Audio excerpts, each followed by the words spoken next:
tout le monde. Du coup, je suis Raphaël Scapatici, je suis docteur en psychologie.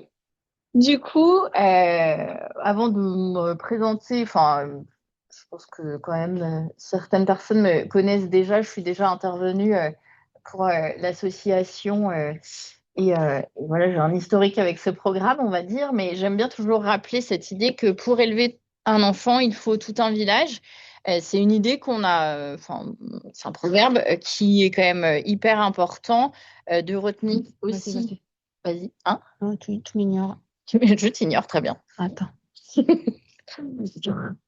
Qui est vraiment essentiel quand on fait de la résistance non-violence, alors même dans en fait la parentalité tout court, mais c'est sûr que c'est une idée qui a été aussi beaucoup réactivée avec ce programme-là.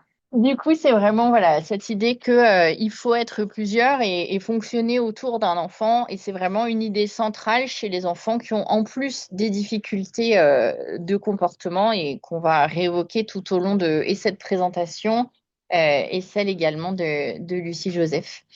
Donc, moi, je suis effectivement historiquement psychologue du développement, puis psychothérapeute en TCC, en thérapie comportementale et cognitive, pour ceux qui connaissent pas, formatrice notamment, et docteur en psychologie.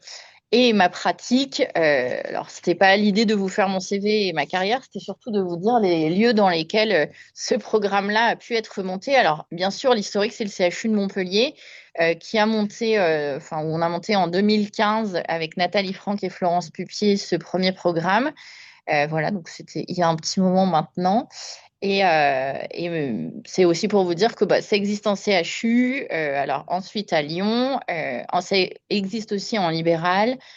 Et là, plus récemment, donc je travaille effectivement au CMP de Vienne, qui est dirigé par Lucie Joseph. Et pareil, il y a un groupe qui existe chez les enfants. Donc, les enfants, en tout cas au CMP de Vienne, c'est les 3-10 ans.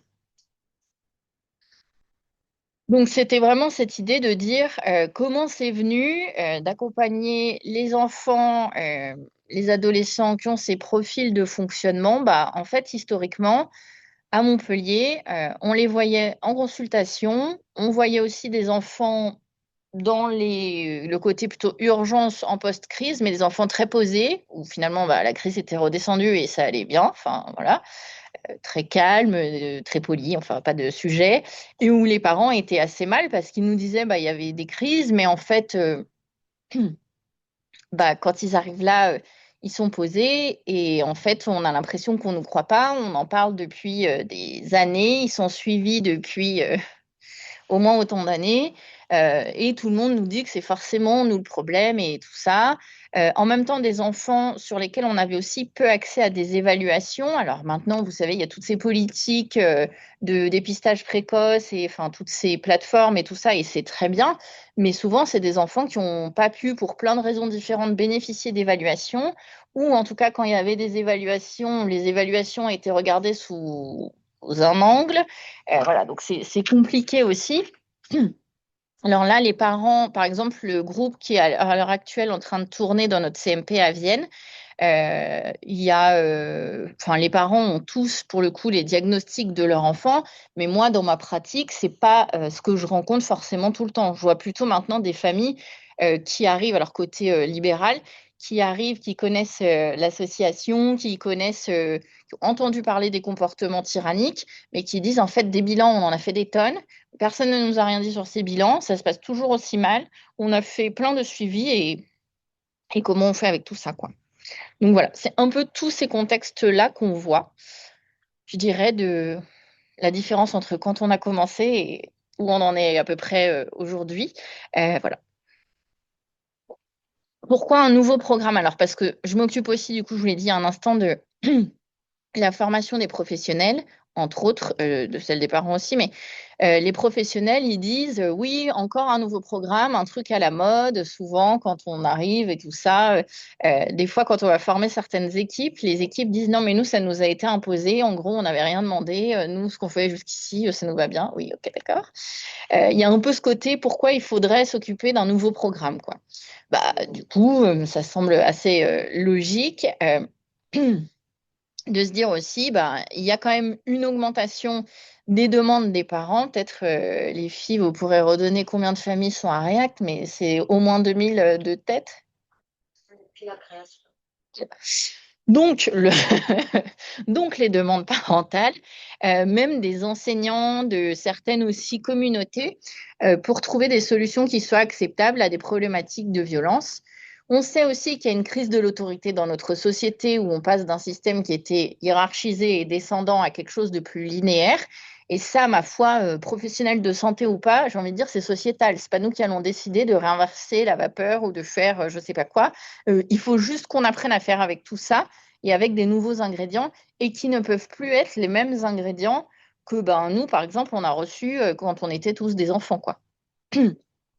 Les familles fonctionnent moins comme des communautés et donc il y a de plus en plus d'isolement aussi. Il y a une utilisation de la violence dans l'autorité du quotidien, peu de remèdes efficaces en tout cas. Le côté aussi là, c'est les minutes où je tape sur les psys. Ou le renforcement de la sphère privée, on le sait, ça aggrave les problèmes. Le premier endroit de la sphère privée qui aggrave les problèmes, c'est l'espace individuel de psychothérapie de l'enfant. Je vous le dis, parce que je peux le dire de ma place pour le coup. Quand on suit un enfant qui a des comportements tyranniques tout seul, isolé dans son petit coin, ce que souvent on fait plein de familles, hein, parce que c'est OK, c'est comme ça qu'il faut commencer. Le fait de ne pas tenir compte des parents, de ne pas accompagner les parents en guidance, le fait de juste dire bah oui, on est avec l'enfant et ça se passe bien ou ça se passe, on ne sait pas, parce que des fois il y a des psys qui choisissent aussi de rien dire, de ce qui se passe. Bon, bah, ça ne fait pas bouger les choses et on sait que ça aggrave aussi les difficultés ensuite. En France, existe encore un retard de diagnostic en pédopsychiatrie et on le sait. Et en France, on fonctionne aussi en disant, bah, selon les niveaux de soins, de suivi, de tout ça, s'il n'y a pas de diagnostic, il n'y a pas de solution. Vous ne pouvez pas entrer dans des programmes si votre enfant n'a pas tel ou tel diagnostic. On marche encore comme ça quand même en France. Alors, ce que je dis là, c'est plutôt valable dans les institutions. Les libéraux, on fait à peu près ce qu'on veut encore à ce jour. Voilà. Qu'on savait faire avant 2015, donc avant qu'on se mette à la résistance non violente, eh bien, on savait faire du Barclay, s'il y en a qui connaissent pour le coup. Euh, donc, on savait faire des programmes d'entraînement aux habiletés parentales. Alors, en 2015, j'aurais utilisé d'autres noms, mais en tout cas, on parle des PEHP. On savait faire ça dans le TDAH. D'autres unités savaient faire ça très bien dans les troubles du spectre de l'autisme. Enfin, voilà. Sauf que bah, ce qu'on avait constaté, c'est que ce qu'on sait faire d'habitude, ça marchait pas. Et ça marchait pas. Et alors, ce qui avait été vraiment très difficile, en tout cas pour nous et pour moi, en termes de prise de conscience en tant que professionnel, c'était de se dire, donc ça marchait pas, mais les parents, eux, ce qu'ils se disaient, c'était pas, c'est la mauvaise hypothèse. Les parents, ils se disaient, en fait, on est des tellement mauvais parents que du coup, leur Barclay ou leur programme XYZ ne marche pas et qu'on n'y arrive pas. Alors qu'en fait, juste, on n'avait probablement pas la bonne hypothèse de départ, quoi. C'est des enfants, on le sait, qui sont pas sensibles aux récompenses des parents. Dans les programmes qu'on connaît historiquement, les enfants, on va dire, je fais une grosse caricature, mais les enfants, ils modifient leur comportement, ils font, on va dire, certains efforts et ils ont des récompenses. Oui, bah, dans les comportements tyranniques, ça marche pas parce que en fait, les récompenses, ils vont les chercher avant même de faire un effort. Donc, enfin, c'est vraiment une hiérarchie familiale qui est inversée. Et ça, les parents, ils n'en sont pas responsables. Ils sont juste là pour constater ce qui est fait. Il y a des hauts niveaux de stratégie d'accommodation. Alors, j'en reparlerai dans un instant. Les premières familles dont vous faisiez quand même historiquement partie, les filles, les études sur les 120 et quelques premières familles qu'on avait fait, c'est des parents qui ont des bons niveaux d'éducation, parce que ce qui avait longtemps été renvoyé, c'est cette idée de oui, ils savent pas faire parce que c'est des parents de milieux défavorisés, de machin. Enfin, c'est pas du tout ce que disent les premières études. Et derrière, vous en avez conduit un certain nombre qui vont dans ce sens-là. Et c'est aussi des enfants intelligents au sens de, en fait, vous n'allez pas m'acheter avec vos affaires de récompense et de trucs comme ça. Moi, si je veux plier la maison, bah, je vais le faire en fait. Et je le fais déjà depuis un certain temps. Voilà. L'idée, donc, c'était de dire, on savait faire des tas de choses et il nous fallait des approches alternatives parce que ce qu'on ne sait pas faire, c'était finalement voir des enfants qui avaient des comportements de violence, mettre fin à ces escalades de violence, finalement rendre le pouvoir de la maison aux parents parce que la famille était complètement inversée en termes de hiérarchie et que les enfants n'étaient pas du tout motivés à changer. Donc pareil, en France, ça veut dire que c'est l'un des premiers programmes qui avait pour objectif uniquement le comportement des parents, pas d'attendu envers l'enfant. La résistance non violente, c'est ça, et c'est ça aussi qui est compliqué. C'est-à-dire que moi, quand je m'occupe de la partie formation ou même de l'animation des groupes, je dis aux parents, vous devez faire telle stratégie, mais vous n'en attendez rien. Donc là, tout le monde rien. Enfin, ce qui est une réaction complètement normale, mais voilà, il faut aussi prévenir les gens.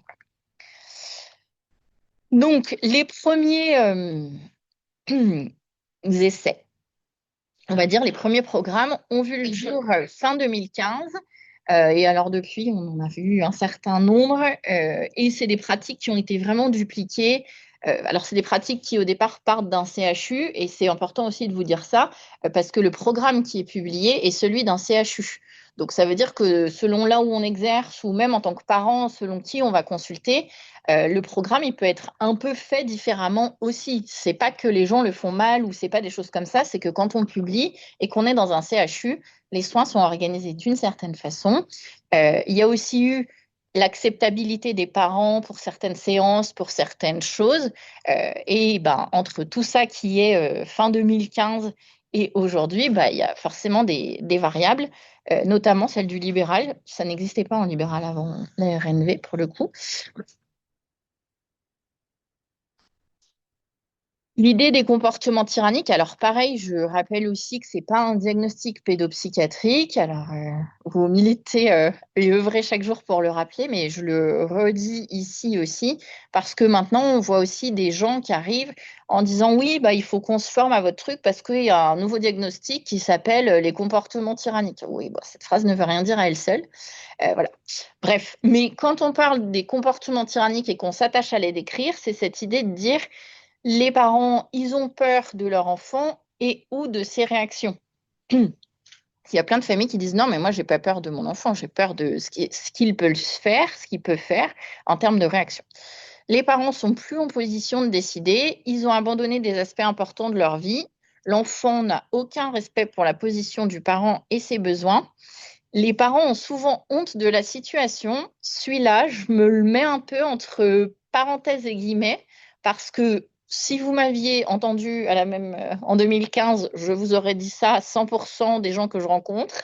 Euh, me disent qu'ils ont honte. Depuis que React existe, il y a eu quand même beaucoup, beaucoup, beaucoup de communication là-dessus. Il y a beaucoup de parents qui en ont entendu parler, qui savent de quoi on parle et qui du coup arrivent en disant finalement, en fait, oui, j'ai eu honte pendant des années, mais aujourd'hui, j'ai plus honte du tout. Voilà. Donc, je vous donne un peu cette variable aussi qui a évolué. Et ça, c'est grâce au travail de l'ASSO. Donc, merci. À l'extérieur, ça se voit pas. Ou pas trop, ou moins, ou voilà. Et là, ça devient un peu épineux puisque du coup, on dit aux familles, qui forcément ne connaissent pas ces programmes, hein, on leur dit, vous, comment vous vous considérez finalement, enfin, c'est quoi vos retours des familles ou même des soignants quand il y a des comportements de violence, quand il y a des crises émotionnelles intenses, enfin voilà, ou les parents appellent ça, même certains professionnels d'ailleurs, des crises de colère, c'est pas très exact, mais bon, bref, quand il y a des crises, ils disent finalement on est un peu des pompiers, quoi, on va éteindre le feu. Ok, ça c'est sur l'instant à chaud. Sauf que les recherches, elles nous disent que les stratégies à chaud, donc éteindre le feu, ça ne permet pas du tout de réduire les comportements indésirables à long terme. Ça a des effets néfastes sur la relation avec l'enfant. Ça entraîne des réponses émotionnelles négatives encore plus intenses, de l'ordre de la peur, de l'ordre de la crainte. Ça augmente le risque ultérieur d'agressivité chez l'enfant. Donc, en pensant calmer ça finalement à long terme, voilà. Dans la résistance non violente, il y a beaucoup de choses autour des calculs court terme, long terme, cette intervention parentale à court terme, qu'est-ce que ça donne, à long terme, qu'est-ce que ça donne. Enfin voilà, c'est aussi pour ça que je parle de ça ici. Et ça aggrave la durée et l'intensité de la crise. Voilà. Nous, les professionnels, on sait assez vite ça. Quand des parents nous décrivent des crises qui durent 2 heures, on sait que bah, il y a eu de l'entretien de la crise parce que bah, physiologiquement, ça ne peut pas durer autant de temps. Et c'est ça qu'on doit bosser avec les parents. Et ce que je dis là, c'est vraiment des recherches et des données factuelles. C'est pas du tout du jugement. Vous en avez assez reçu dans tous les soins que vos enfants ont eu jusqu'ici. Et après, on dit aux familles, et quand il n'y a pas de crise, ben, comment ça se passe? Ben, en fait, on essaye de ne pas y penser, de ne pas le frustrer, d'éviter les crises, de le laisser tranquille quand il ne nous embête pas. Ben là, on a toute la dynamique.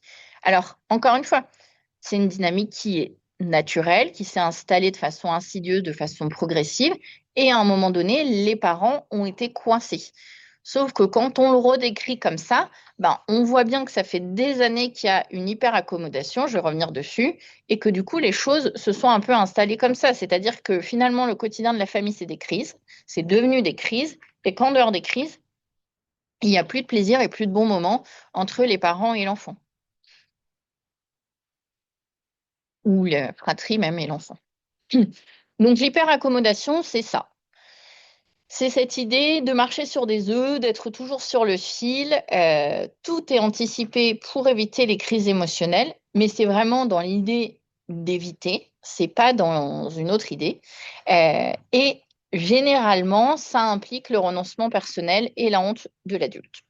C'est-à-dire que sur le papier, au départ, vous n'êtes pas d'accord avec ça, mais en fait, les parents, ils n'ont plus le choix.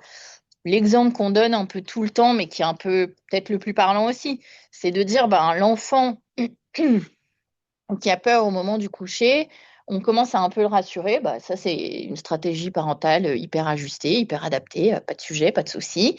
Sauf qu'on passe de bisous, bonne nuit, je t'aime à peu près, enfin 3 petits mots, 3 petites phrases, à 6 mois après, on a 2 heures de rituel et si on ne fait pas les 2 heures de rituel à la virgule près, le lendemain, enfin personne ne dort et le lendemain, personne ne va à l'école. Enfin voilà, et on passe de quelque chose qui était plutôt du quotidien et pas un sujet à quelque chose qui a bouclé et les parents ils disent bien mais ça nous va pas du tout que ça fonctionne comme ça, mais comment voulez-vous qu'on fasse autrement aujourd'hui?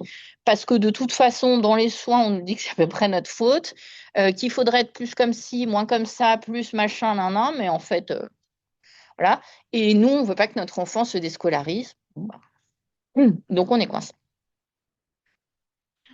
Je viens de le décrire. Sachez juste que initialement, les comportements tyranniques dans l'historique sont décrits dans le TOC, ne sont pas décrits, parce qu'il y a beaucoup de parents qui disent oui, moi j'ai vu que c'était quand même plus les enfants TDAH, les enfants.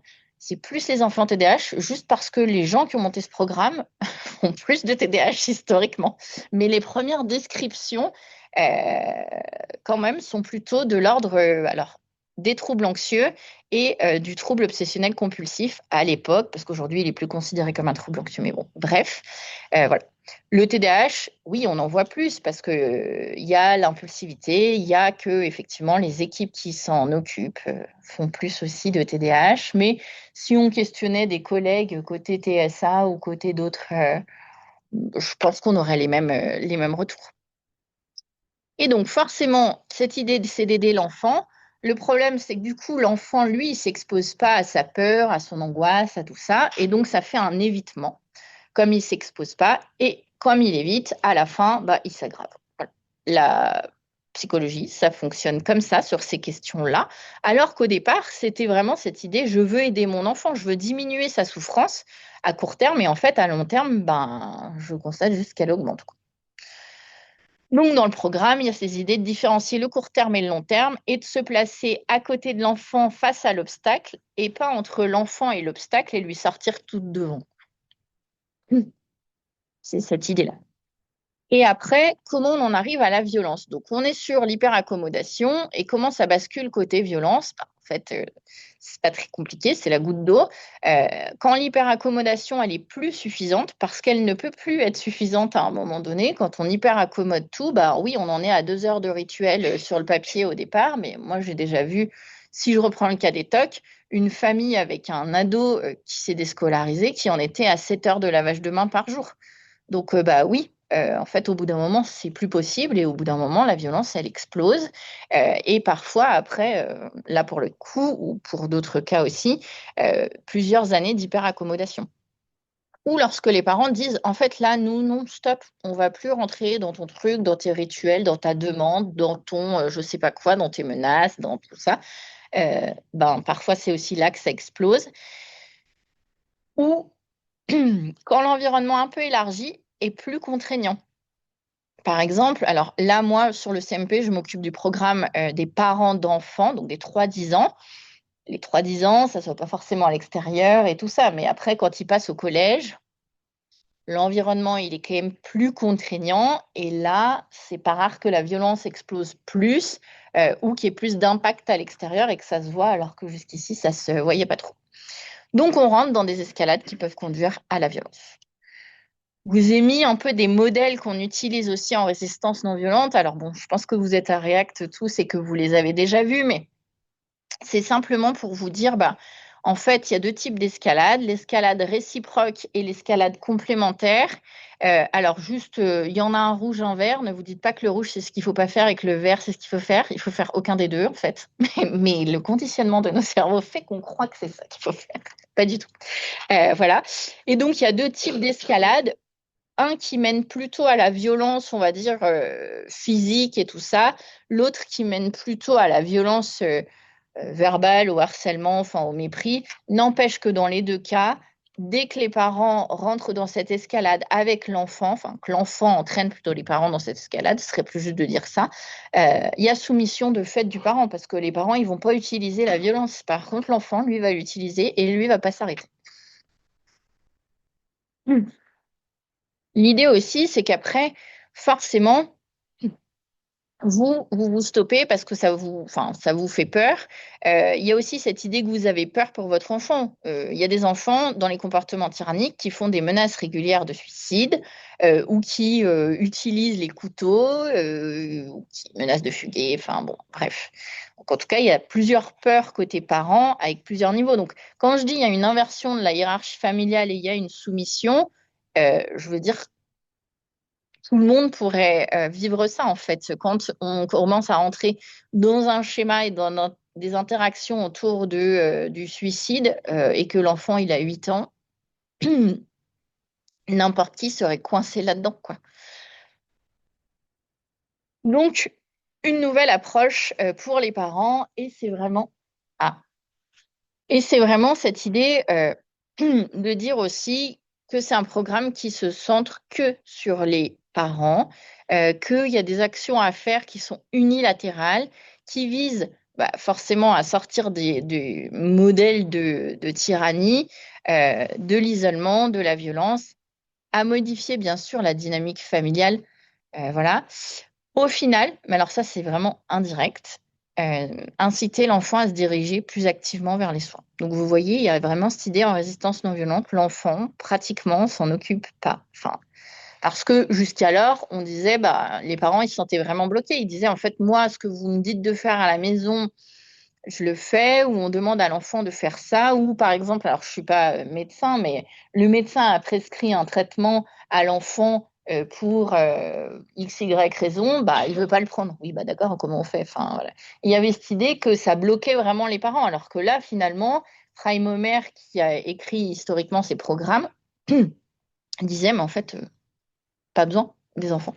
Et là, les parents, ils se sentent aussi ben, plus tranquilles parce qu'ils disent, en fait, on peut vraiment faire des choses qui dépendent de nous. Et voilà ce qu'on en fait dans le quotidien, en tout cas de ma place, dans ma pratique de ces programmes-là. Donc, il y a vraiment cette idée, ben, moi, je deux volets, un volet en libéral et un volet en institution. Dans les deux cas, l'histoire, c'est la même. On travaille toujours avec les parents en premier lieu, alors en individuel, en groupe, avec les dispositifs qu'on a divers et variés, on va dire. Les diagnostics ne sont pas toujours posés côté libéral. En CMP, ils arrivent vers nous avec des diagnostics déjà posés. Ça, c'est peut-être les différences. En libéral, ensuite, on peut voir l'enfant et l'ado. Au CMP, c'est souvent l'inverse, l'enfant ou l'ado, du coup, est déjà vu avant. Voilà. Et bon, toujours cette idée de la formation. Le plus, alors qui, moi, est le truc que je trouve un peu nouveau dans cette histoire-là, c'est que côté CMP, il y a alors des visites à domicile, ça s'appelle des VAD, qui sont faites avec les éducateurs chez les parents, enfin dans les familles, qui viennent soutenir un peu la mise en place des stratégies, enfin voilà, faire une sorte de soutien aux parents dans la mise en place du programme. Et ça, moi, je trouve que enfin, c'est des choses côté CHU qu'on n'avait pas écrites dans les premiers programmes et c'est l'aménagement sur le terrain de ce qui en est fait. Et ça, je trouve que c'est hyper intéressant. Et ce qu'il y a de chouette, c'est que l'éducatrice, pour le coup chez nous, qui va dans les visites à domicile, n'est pas l'éducatrice qui anime le programme. Donc, comme ça, on peut aussi se dire, ben, en fait, on s'en reparle. Et qu'est-ce qui se passe dans le groupe? Qu'est-ce qui se passe dans le programme avec nous? Parce que moi, je suis dans la partie animation, on va dire, du programme.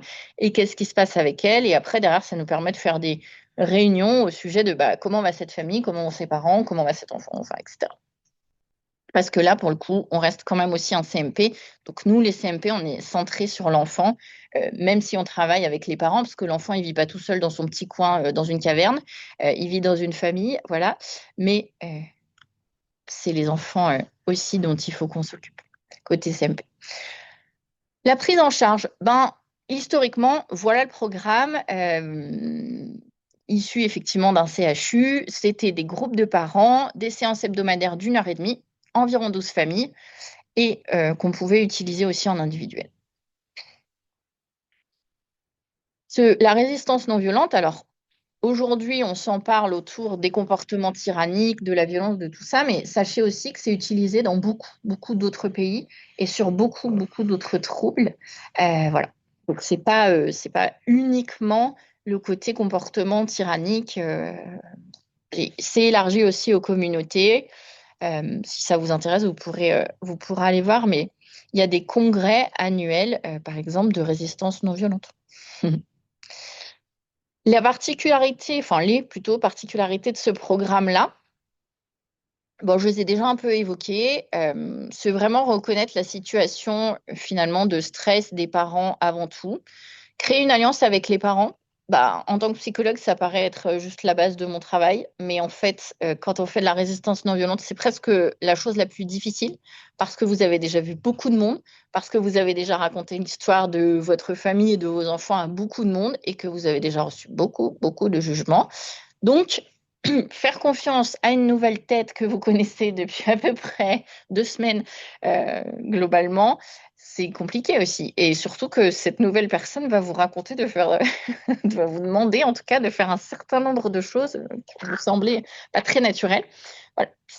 C'est presque, enfin, je sais pas, après les filles, vous pourrez témoigner, mais moi je trouve que c'est presque la partie la plus difficile du programme, quoi.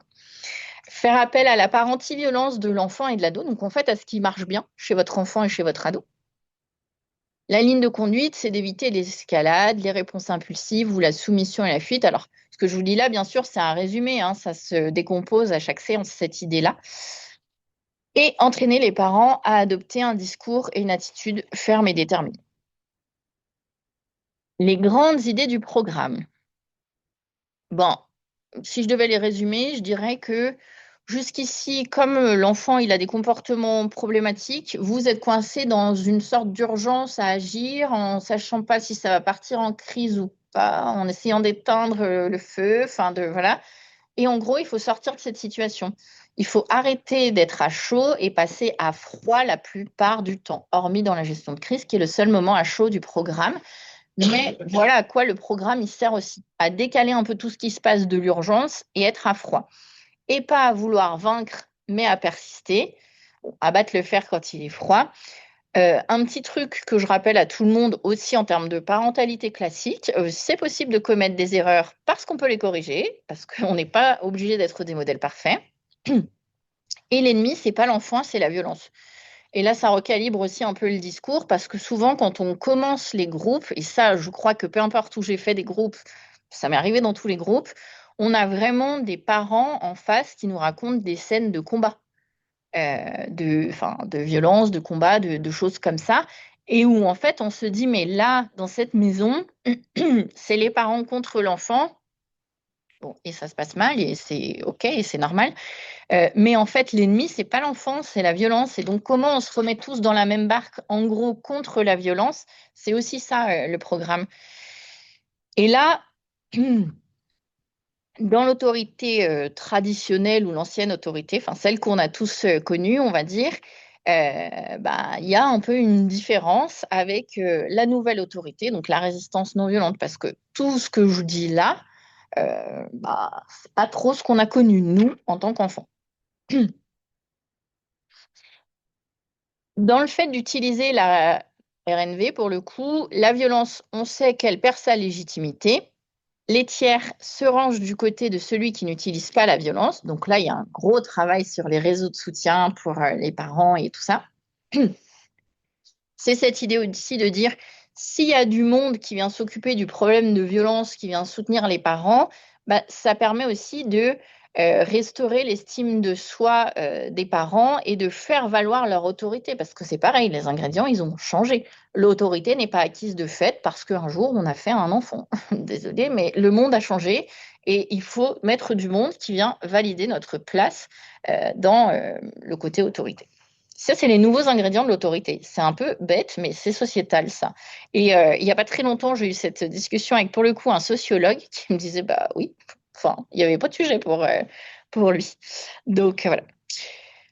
Ça affaiblit la confiance en soi du parti violent, donc sous-entendu de l'enfant, dans l'utilisation de la violence.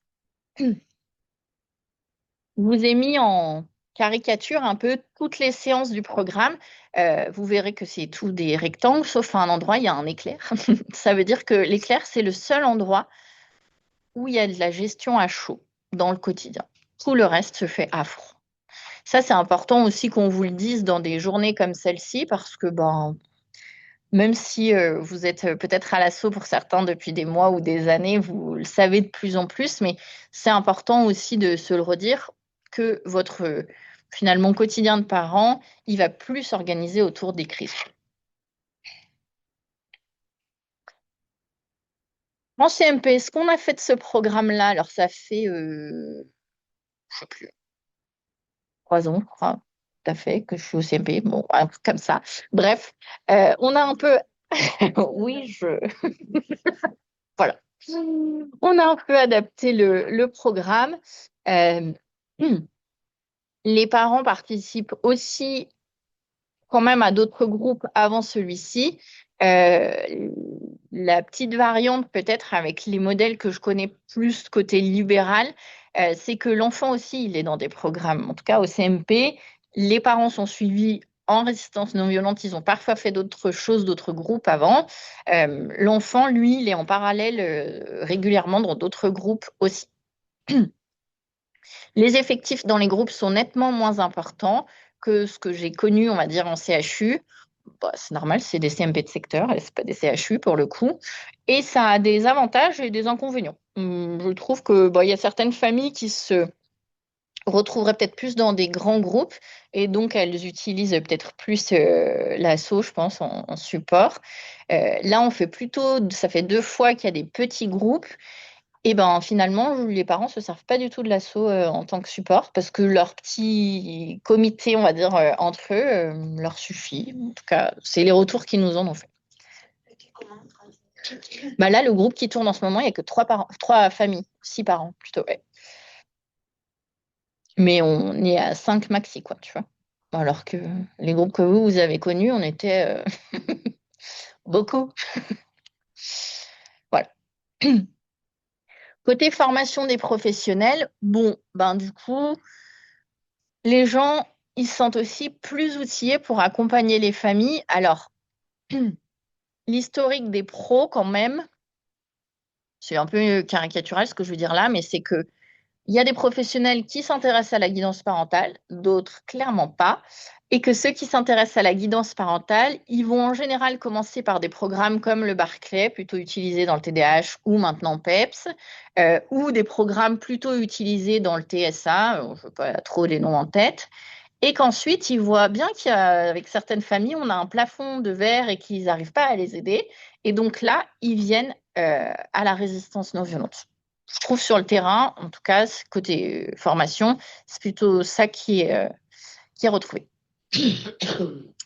Donc, les gens se sentent aussi plus outillés pour accompagner les familles sur tous les plans.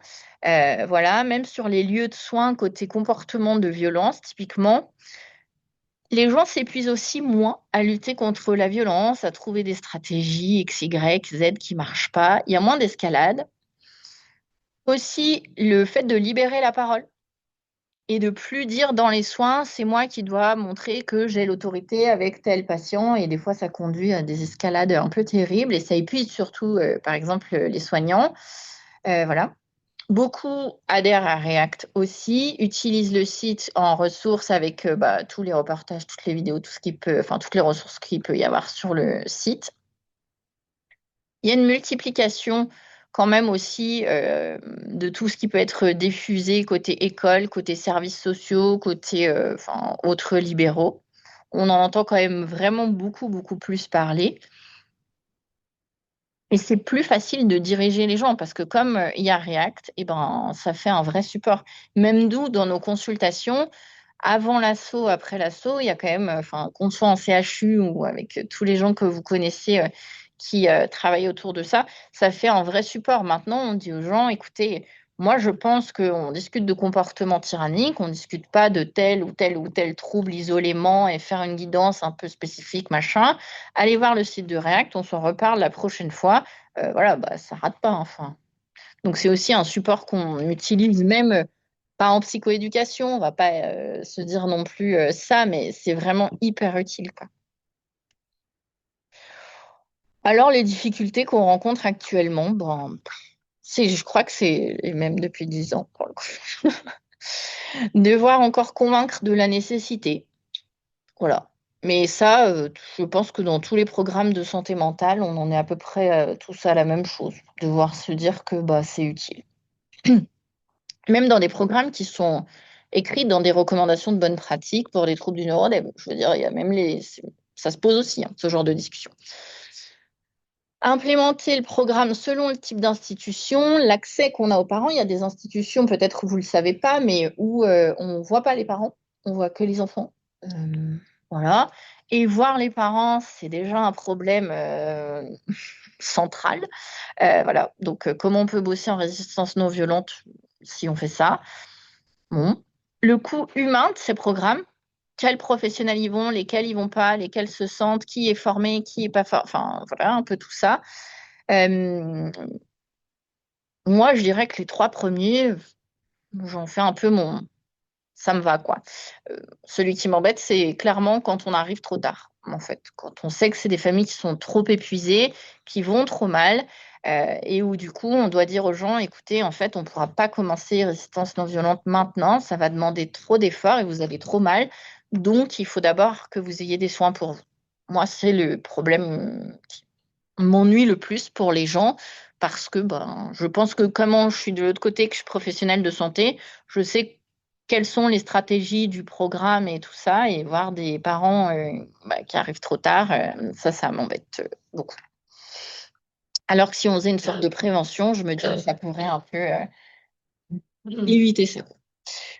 Mais bon, pour faire de la prévention, encore faut-il avoir accès à des dispositifs de soins et d'évaluation. Et ça, selon les familles, ça peut être très vite compliqué, mais pour plein de raisons. Pour des raisons de sectorisation, pour des raisons de «Ah, bah, sur le secteur, il n'y a personne». Voilà. Ou pour des raisons un peu, enfin, parfois bêtes et méchantes. Si je parle plutôt du libéral, je travaille à Vienne. Vienne, c'est à 30 km de Lyon, mais les gens n'ont pas accès aux soins à Lyon. Ils ont accès à Vienne s'ils sont sur notre secteur, mais sinon c'est Grenoble. Grenoble, c'est à 1 heure et demie de Vienne, 1 heure et demie sans les bouchons. Donc, bref, c'est aussi compliqué. Il y a d'autres secteurs où c'est encore pire. Donc voilà, mais les dispositifs de soins, l'accès n'est pas égalitaire en France, on le sait bien. Voilà, donc je voulais un peu clôturer aussi cette première partie d'intervention en vous montrant peut-être les résultats de collègues qu'on a reçus dans la semaine. C'est des collègues qui s'occupent d'une plateforme de répit qui est dans la Drôme et aussi des aidants, donc familiaux, bon, bah, des parents, et qui ont fait leur premier groupe, pour le coup, enfin, qui vient de se terminer, qui ont été formés il y a moins d'un an et qui ont direct attaqué derrière et qui ont fait passer des questionnaires parentaux. Et je trouvais intéressant de vous les montrer un peu aujourd'hui, parce que c'était des données qualitatives, mais je trouve, moi, hyper intéressantes en tout cas. Voilà. 97% des participants expriment une satisfaction globale élevée vis-à-vis du programme. Ce qu'ils ont noté en termes d'amélioration, c'est une amélioration de la communication, la réduction des conflits après le programme. Voilà. Les outils sont plébiscités pour leur applicabilité quotidienne. Dans les suggestions, dans les retours, plus de séances pratiques, quelques modules complémentaires. Ah oui, maintenant, les gens nous demandent ça. Des modules complémentaires sur un sujet plus qu'un autre. Ou, enfin, je trouve selon les programmes, ça varie. On ne le voyait pas du tout au tout début. Vraiment, ça restait comme c'était, on va dire. Et là, on le voit de plus en plus. Un suivi plus personnalisé post-formation. Alors ça dépend aussi des institutions où on est, quoi. Et ils ont conduit une petite analyse qualitative qui révélait donc une meilleure gestion des comportements tyranniques, une dynamique familiale améliorée. Voilà, donc il y avait 7 familles sur leur groupe, je crois, hein, c'est ça, oui. Euh, voilà, et des enfants, des parents d'enfants âgés de 9 à 16 ans. Donc je trouvais que c'était chouette de vous montrer ça parce que c'est quelque chose de tout frais aussi et qu'on a toutes reçu cette semaine-là et c'est assez positif parce qu'encore une fois, c'est une équipe qui a été formée ouais, en mai 2025 et derrière, ils ont attaqué tout de suite le programme et alors c'est des gens qui connaissent la guidance parentale quoi, pour le coup, mais c'est intéressant de voir aussi que quand on forme les professionnels, ben, moins d'un an après, ils ont déjà fait des groupes et qu'il y a des retours positifs, quoi.